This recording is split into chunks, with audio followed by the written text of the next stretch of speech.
Well, good evening, Senator James Lankford. I'm doing a quick update, what we affectionately call Java with James. It's Wednesday in Washington, D.C. Typically, this would be all the people that are in Washington, D.C. that want to drop by. We could just have a conversation about what's happening this week on the floor of the Senate. Since people aren't getting a chance to be able to drop by, we're doing this virtually and give an opportunity for people to be able to ask questions. Lots of folks have actually sent in a question early on today. If you want to do that, we'll try to do this every Wednesday for a while and to be able to give an opportunity for people to be able to ask questions and to be able to fill in the blank, or so I can fill in the blank on some of the things that are happening. Obviously, the big news right now is this $2 trillion COVID relief bill that's really not a COVID relief bill. It does have some money in it for vaccines and for healthcare issues dealing with COVID. About 1% of it is actually vaccine and testing money. About 9% of it total is healthcare, including vaccines and testing. The other 91% of it is everything else. And there's a lot of everything else in the bill. I've had some folks that have asked the question, why didn't you support it? This includes $1,400 checks to just millions of people, and everyone wants to get $1,400 checks. And so why didn't you support all that? Well, I have supported some previous bills that did have some direct payments into it. As you remember, a year ago, actually this last week is when this COVID event actually started in the United States. It was declared a worldwide health crisis just this week, 1 year ago. We didn't know a lot of what was going to happen. So we had about a $1.6 trillion bill that was called the CARES Act that we did. That was a bipartisan bill. In fact, we did 5 bipartisan bills last year to be able to deal with individuals that have lost their jobs and that need some additional assistance. So we did thousands of dollars for that over the course of 2 different bills. We did direct help for Paycheck Protection Program for small businesses, additional loan programs for small businesses. We did loan programs for larger businesses that want to be able to take a loan out and then to be able to pay that back. We did assistance to travel industry and for airlines and for hotels and lots of folks that were really hard hit to try to get us through this pandemic. And early on, we did this massive package knowing we had no idea how long this was going to take. The interesting thing is a year later now, we are on the backside of this. Our numbers in Oklahoma and across the country are going down significantly for hospitalizations, new cases and such. So we're finally getting onto the backside of this pandemic crisis. This bill that my Democratic colleagues just passed in the Senate this weekend and in the House today is the largest bill of any of the 5. It's enormous in its size and in complexity, and it deals with a lot of things that are just not COVID related. So my first question is always, and what I said all of last year, we need to spend what we need to spend to get through the crisis, but not a dollar more than what we need to spend, because all of the money that we're spending on COVID is borrowed. Every single dollar. There's not a single dollar of it that's budgeted. Every dollar of this we're borrowing from China or from someone else to be able to spend on ourselves. So whatever we do with that, we need to be cautious on it, knowing that we've got to pay it back, and it becomes a big issue for us on that. So that was the first issue for me, saying, why are we doing $2 trillion? The second issue that I had was we already have $1 trillion, literally $1 trillion unspent from the 5 previous bills. Why didn't we reallocate some of that money rather than adding an additional $2 trillion on top of all that was done before, not including any of the unspent money before? And there are billions of dollars still unspent for vaccines, for testing, for schools. Lots of the key things that were in this bill that just passed by my Democratic colleagues in the House and Senate. But we've got lots of those dollars that are still available left over for. So I'm asking the question, what is this money for? For instance, Joe Biden already said this last week that he has enough money in vaccines purchased for every single American all the way through the end of May. And that's when we anticipate every adult in America will be vaccinated by the end of May. That's good news to be able to have 3 vaccines that have been worked on for the entire last year. And so thank you to the companies that have done the research and the distribution that's getting out there. That's a good thing. Why are there tens of billions of dollars more being added to these accounts when they're already researched, they're already distributed, they're already paid for, and there's billions of dollars still in the previous amount that's still out there and not been distributed yet, but now there's tens of billions more, and I'm trying to figure out what that's for. The $1,400 checks, a lot of folks have said, I really need the help and I want to be able to get that. Okay, but my challenge was the $1,400 checks that were sent out were also sent to prisoners in prison. That was one of the groups that are receiving checks as well, and people that are not legally present in the country will also receive checks. This was a big debate piece that actually happened this last weekend where several of the Democrats stepped out and said, that's absolutely false, no way, that's not true. And so several of us stepped up and said, absolutely, it is true that people not legally present in the country are going to get these checks. And there was a back and forth on the floor with everyone accusing everyone. Well, Newsweek magazine then did the research, and just today did their fact check that they released and said, actually, it's completely true that people that are not legally present in the country will get these checks by the millions. They'll get checks. We saw that as a problem, that prisoners and people not legally present are going to get these $1,400 checks with everyone else.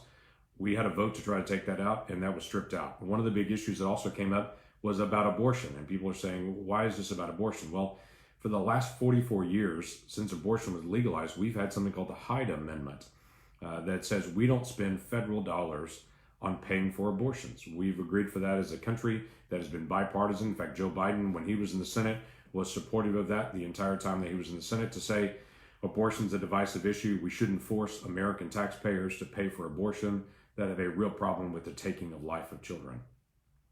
This bill, for the first time ever, sets aside $2 trillion that has no Hyde protections.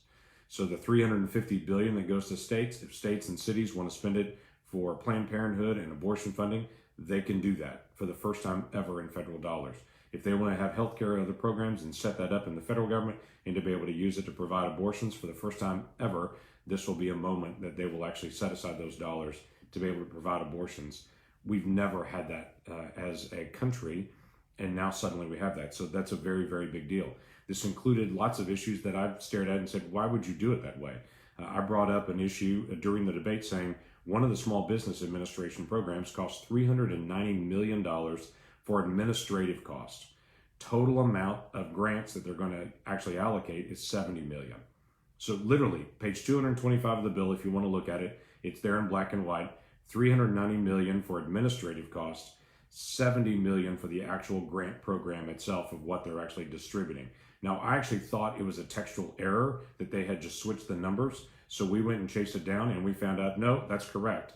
That's what they meant to allocate, $390 million to be administrative costs, $70 million to actually do it. This COVID bill also raises customs duties on South Korea. Now, I don't know what South Korea has to do and why customs duties have to go up on South Korea for a COVID bill, but it does that in this bill. And one of the things that we pushed on throughout this bill was all this money that's being allocated to schools, it should be to actually get schools open or to incentivize schools that are opening, since the CDC has for months now said it's safe for schools to open. There is no incentive for schools to be able to open on this. 95% of the dollars, and there's $170 billion or so that's been allocated in this bill to schools, which is an enormous number. That amount of money is allocated, but most of it won't be spent until next year. So it literally transitions into next year. Now, there's a bunch more programs in it that are major problems that I have a big issue with. We actually had a smaller bill that we actually put on the floor and said this does hospitals, this does some additional money for vaccines and testing that we think is a small amount that may be needed at the end of the year. It does some extension on unemployment insurance, but not all the way to September, which is what this bill does. It extends extra money for unemployment all the way through September. This does some additional money and some additional weeks for unemployment. We did all of that we put on the floor as an alternative, saying we understand there are some needs and issues that are out there, but it shouldn't be like this, including we had a smaller version of direct checks to people that are targeted to the highest need, but we didn't include prisoners and we didn't include people not legally present in the country. That didn't pass. It was a straight partisan vote. We wanted to be able to engage to say, let's do the things that need to be done, but we're not given that opportunity to be able to do that. So I hope we can actually have an opportunity to be able to resolve some of these things in the future, but with a $2 trillion bill that's out there, that's an enormous amount of money going to a lot of things that are clearly not COVID. I'll talk about that more in the days ahead. There's a lot more programs, as you can imagine, in well over 600 pages. There's a lot of additional things that are there as well. But one of the things that I brought up in the past couple of weeks has been the CDC and their guidelines to people that have the vaccine already. Excuse me, a little allergies going on. I think most Oklahomans understand what I mean. Excuse me. So CDC had tried to push them to say for people that have been fully vaccinated, especially senior adults, they need to get clear guidance. Well, I talked to CDC multiple times. We've done letters. We've done exchanges back and forth. Last week we talked again. They said we're going to get clear guidance out by the end of the week. They actually got it out on Monday, which fine, I'm glad they were able to get it out. But it really wasn't clear guidance on it. It did say for those that have been vaccinated, they're able to sit down with other people and to start actually meet with them indoors. They're not having to quarantine the same way. Check out the CDC guidelines to be able to see all the details on it. It is at least something, but we're pushing them to get greater clarity, especially for folks that live in senior centers that are in apartments. Nursing homes, I understand some of the issues, but senior living facilities where they're basically in apartments, living in a community, they need greater clarity with what they can do. Can they go to the store? Can they do community dining? Some of those things, that's a big issue. I'll continue to be able to push that through in the days ahead so we can get clarity, because more and more people are getting vaccinated. I hope a lot more people are actually stepping up to take the vaccine. Oklahoma's way ahead of a lot of other states on getting folks vaccinated. Good for us in that.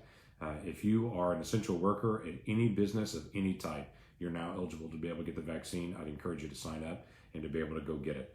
This week, we've got quite a few nominations that are coming through the process. We have the nomination for the Administrator for Housing and Urban Development, which I could not support. We had the new Attorney General, Merrick Garland, which I did support today. We had a new Administrator for EPA, which I could not support.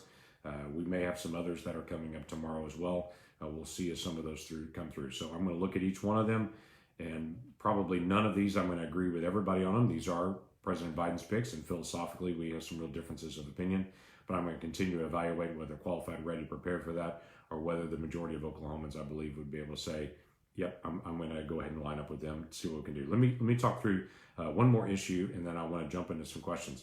We've received quite a few questions from folks already about a bill called H.R. 1. That's actually Senate Bill 1 as well. It radically changes everything about the election structure in America. So it legalizes some things like, well, the first thing it does is it federalizes elections. And some people will say, so what? Well, we have constitutionally, we have state-driven elections. That's what makes us different in that. And our systems are a little bit different. They run elections different in Alaska than they do in Hawaii or Oklahoma or New York State because of our regional differences on that. But we have constitutional protections to make sure every person is allowed to be able to vote. We should have zero voter suppression. Every person that's eligible to vote should be voting, and I encourage them to be able to do that. That's part of our republic, to be able to be engaged in that as an adult and to be able to do it. So please do engage in that. But there are some challenges that are in this particular bill with H.R. 1, and I adamantly oppose it. First of all, it launches something called ballot harvesting. It allows you to be able to give a ballot to a third person, and they go deliver it for you. What does that mean? Well, it sets up mail-in ballots for every state. That's just required across the country. So ballots are mailed to people, or applications are mailed to people, whatever system they set up. They actually have somebody that maybe works for a political party or a candidate. They'd show up at your door and they would say, can I turn your ballot in for you? Most people would say, I haven't filled it out yet. And I'd say, well, come to the porch and let's just fill it out together, and then I'll take it in for you. The problem is when you take it in for someone, you don't really know if it got turned in. You don't know if on the way they changed it. Right now, our system is you turn it into a county official when you actually vote or at your voting precinct, or you put it in the United States mail. And so you're actually handling it yourself, and you have an official person that's carrying it, not a campaign official that's actually handling it. This was actually, we had excuse me again, we actually had an election in North Carolina that was kicked out a couple of years ago because there was ballot harvesting that was happening. House Bill 1 and Senate Bill 1 on this actually changed it to allow that everywhere in the country to be able to have ballot harvesting. It takes away all voter ID in the country. So what we have in the state, that you've got to show some kind of ID, you can show a library card or a driver's license or an electric bill or anything, something with your name on it. This would prohibit that you could never do voter ID on anyone. You could do a signature if you actually got it, but you can't do any kind of signature challenge on it at all. In fact, that's absolutely prohibited. There's lots of issues with this bill that you look at and go, it basically removes all protections for every single state and would dramatically change what we're doing in our elections. I will absolutely oppose that bill and do see a major problem with it. I've also had lots of questions of people saying, are you seeing what's happening on the border? Yes, I absolutely see what's happening on the border. I serve on the Homeland Security Committee. We're watching all this with the border. We're seeing a dramatic spike that just started about a month and a half ago, where we've got an enormous shift in unaccompanied minors coming across the border. We have a real change in how the administration's handling individuals coming across the border. We have people crossing the border that have no COVID tests that are being released into the interior. of the country. There's lots of problems, both health issues that we have and just a flood of people that are coming across the border right now. They've reinstituted what's called catch and release. That is, they'll check them in, get their name and information, and say, here's a date that you have to show up in court, usually a year and a half or 2 years from now. You can stay in the United States until you show up for your court date, and they release them.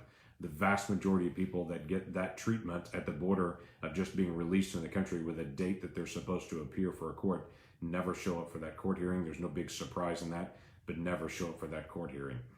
We have a large number of folks that are minors that are coming through, most of them teenagers that are coming across the border. They're being checked in and then released to relatives or friends somewhere in the country. And then they're told to be able to check in at some later time. Again, if this is anything like it was in the past, most of those individuals never show up. I'm actually this weekend going to head down to the border and get a chance to do an inspection myself and to be able to track this. But it's a very big issue for us as a nation. Every nation should want secure borders. We're not unkind. We allow more people to be able to legally immigrate to the United States than any other country in the world. We allow about 1 million people a year to be able to become citizens of the United States if they do it legally. That's a great process. We want to continue to be able to allow legal immigration to be able to come into the country. But when we open up our borders and tell people that y'all come, and if you get across the border, regardless of how you get across the border, we'll release you into the country for the next 2 years until you show up for a court hearing. But if you don't show up for a court hearing, we won't come looking for you.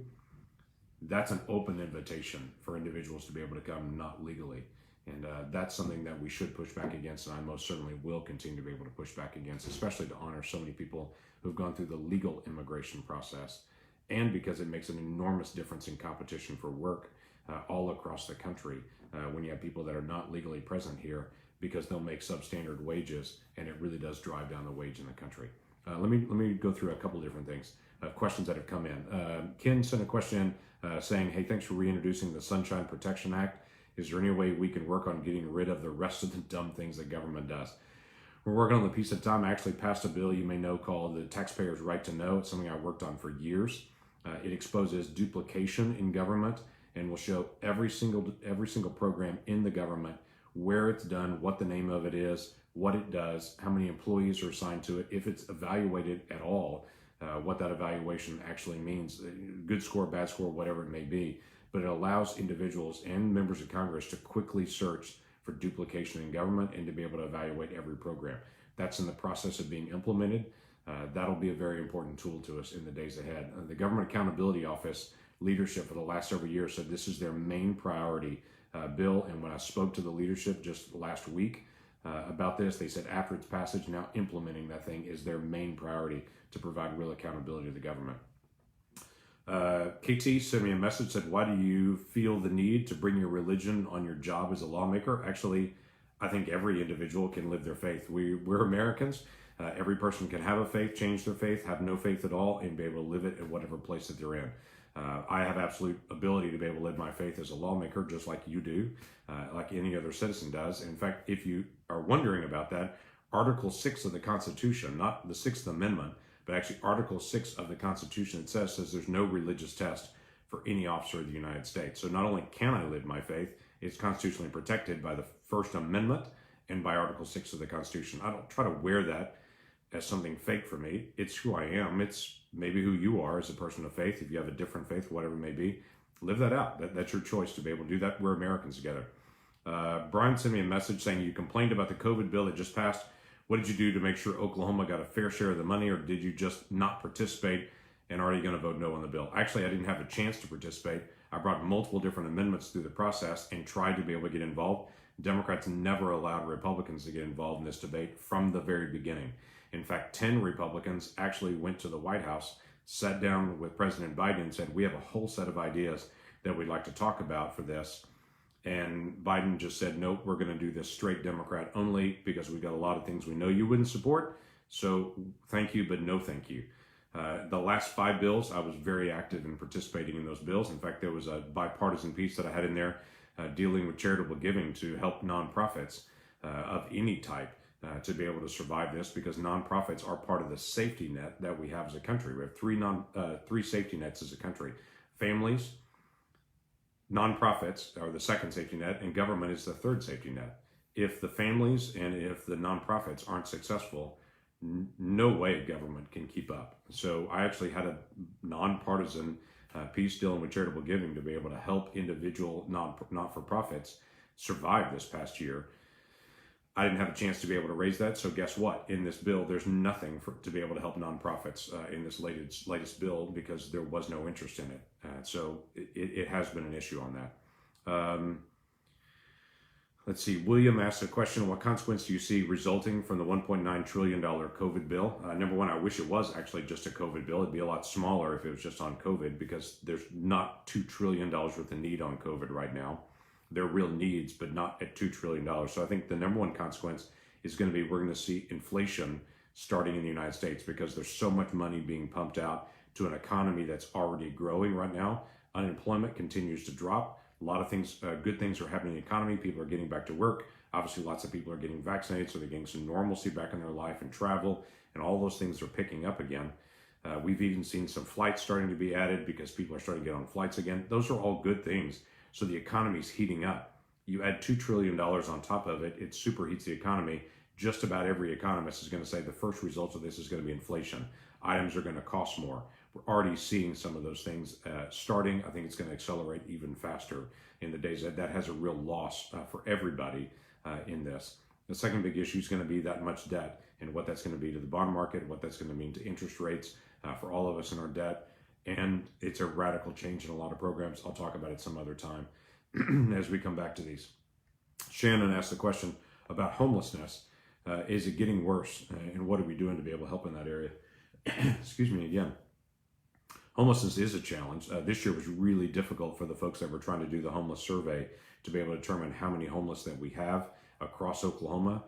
The people that do the volunteering and do the work, both from HUD on the federal side and across all kinds of leadership of homeless entities and not-for-profits across the state, are really remarkable people that are helping some folks that are really in a difficult moment. Many of those individuals deal with mental health. If you've interacted with a lot of homelessness, the mental health comes up often. Substance abuse comes up often. The last 5 years, we have added additional money to mental health issues and to substance abuse issues. That is a desperate need across the country. It's something our state has to be able to step up and do even more to be able to help with as well. The other thing I'd already mentioned before is the work that I've already done to be able to support nonprofits, our homeless shelters, the individuals that are helping with what I call the hungry, the homeless, and those that need help. Those folks really need our help in a nonprofit. Government can provide a check or provide housing or some of those things, but when you get face to face and actually try to help somebody walk through that, nonprofits are some of the best at that because they can actually help walk through life on life with people. So that's why I try to do so much to be able to help nonprofits, because they do so much good in so many different areas. So those are some specific things that I've actually done in the last several years, adding more dollars on the federal side to mental health, substance abuse issues, helping not-for-profits to be able to survive and thrive because we desperately need their help in that area, and then continuing to be able to track the surveys as we go through that. Jerry asked me a question I think is interesting. Why don't you trust women like God does? I'm not real sure, Jerry, 100% what that means. I would tell you I do trust women. In fact, my entire executive team on my staff are all female.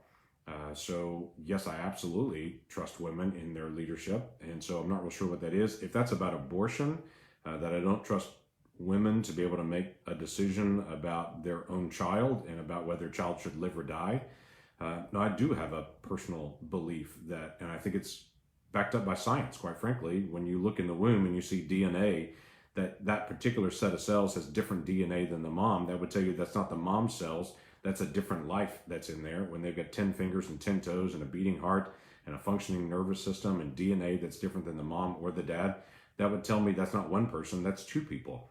And so I do believe that every life is valuable. And I understand why some people believe only certain lives are valuable, and they're only valuable if somebody says they're valuable. I actually believe every life is valuable, whether it's a homeless person that's struggling with issues of mental health, or whether it's a child in the womb, or whether it's a child needing additional attention in early childhood, whatever it may be. Those individuals are all valuable, and I guess we can just disagree on that if that's what your question is about. But I certainly trust women because they're in leadership all over my office, and that's the key aspect of it. So there's lots we can talk about. There's other questions you can submit up to us. we'll try to be able to follow up in the days ahead and keep up. If you want to keep up with us, I'll try to do this kind of conversation on Wednesdays to be able to catch up. You can always email us a question and send it into our office. Go to lankford.senate.gov, lankford.senate.gov. And that has our email address, has our phone numbers, ways to be able to get in contact with us. You're welcome to be able to do that. All the social media platforms at Senator Lankford to be able to track with us as well if you want to get updates of what I'm working on and the task that's at hand. There's a lot going on in DC right now and a lot of different bills that are behind the scenes. So we're getting lots of calls from questions, people saying, hey, I've heard about this bill or something that the House has passed. Is the Senate going to take that up? What are you going to do? Feel free to be able to reach out to us. We'll try to get you direct information about that in the days ahead so that you can stay informed as well. So thanks for listening in. This has been a long conversation. I hope it's been helpful to be able to get additional information to you. God bless you. Enjoy the rest of the evening.